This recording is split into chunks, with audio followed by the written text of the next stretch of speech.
சிந்து பைரவி அடுத்த வர எபிசோடில் பார்த்தீங்கன்னா, ஸ்னேகா தான் சிந்துவை மலையிலேருந்து தள்ளிவிட்டாங்க அப்படிங்கிற சிசிடிவி ஆதாரம் மூலமாக ஸ்னேகா மேலே தப்பு இருக்குன்னு சொல்லிட்டு நிரூபிச்சிட்டாங்க.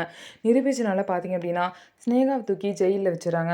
ஸோ ஸ்னேகா பார்த்தீங்க அப்படின்னா, வச்சிடாதீங்க, ஜெயிலில் ஒரு நாள் நீங்கள் வச்சா கூட பார்த்தீங்க அப்படின்னா, என் ஹாஸ்பிட்டல் பேர் கெட்டு போயிடும், எல்லாமே போயிடும் அப்படின்னு சொல்லிட்டு ஸ்னேகாவோட அப்பா எவ்வளவோ கெஞ்சுறாங்க. அதெல்லாம் முடியாது, உங்கள் பொண்ணை பண்ண தப்புக்கு கண்டிப்பாக வந்து ஜெயிலில் தான் இருக்கணும்னு சொல்லிட்டு சஞ்சய் எல்லாத்தையும் மீறி ஸ்னேகாவை ஜெயிலில் வைக்க சொல்லிடுறாங்க.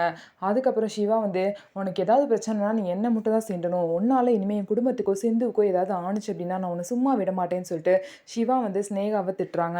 இன்னொரு சைடு பார்த்தீங்க அப்படின்னா, இது எல்லாத்துக்கும் சஞ்சய் தான் காரணம். சஞ்சய் மாதிரி ஒரு நல்ல பையன் உனக்கு ஃப்ரெண்டாக கிடைக்க நீங்கள் ரொம்ப கொடுத்து வச்சிருக்கணுமா, இனிமேல் சஞ்சய் உன் ஃப்ரெண்டு மட்டும் இல்லை நம்ம குடும்பத்தில் ஒரு ஆள் அப்படின்னு சொல்லிட்டு அன்னபூர்ணி வந்து சொல்லுவாங்க. அப்படி என்ன சஞ்சய் பண்ணிட்டான்னு சொல்லிட்டு அவன் அப்படியே பாராட்டுறீங்க அப்படின்னு சொல்லிட்டு ஆறுமுகம் ஒரு சைடு வந்து அவங்க அம்மாவை திட்டிகிட்டு இருப்பாங்க. போதும் ஆறுமுகம், நீ எதுக்கு எடுத்தாலும் சஞ்சயை திட்டிகிட்டே இருக்காது, அவர் பண்ணுற நல்லதெல்லாம் கொஞ்சம் புரிஞ்சு பேசு அப்படின்னு சொல்லிட்டு அன்னபூர்ணி சொல்லுவாங்க. அதேமாதிரி வைரவியும் அன்றைக்கி எவ்வளோ ஹெல்ப் பண்ணார் தெரியுமா, அன்றைக்கி வயலில் தனியாக கஷ்டப்படும் போது இந்த மாதிரி சஞ்சய் தான் வந்து எனக்கு ஹெல்ப் பண்ணார், அவரை கூட புரிஞ்சுக்காம இப்படி பேசுகிறேன்னு சொல்லிட்டு ஆறுமுகத்தை பைரவியும் திட்டுவாங்க. ஆனால் இன்னும் சஞ்சயை பற்றி பைரவிக்கு ஃபுல்லாக தெரிய வரல. அதனால தான் பைரவி வந்து பார்த்திங்கன்னா சஞ்சய்க்கு சப்போர்ட் பண்ணுறாங்க. ஸோ இதுக்கப்புறம் என்ன நடக்க போகுது, இனிமேல் அதாவது ஸ்னேகா வந்து அடங்கி இருப்பாங்களா அப்படின்னு சொல்லிட்டு வெயிட் பண்ணி பார்க்கலாம்.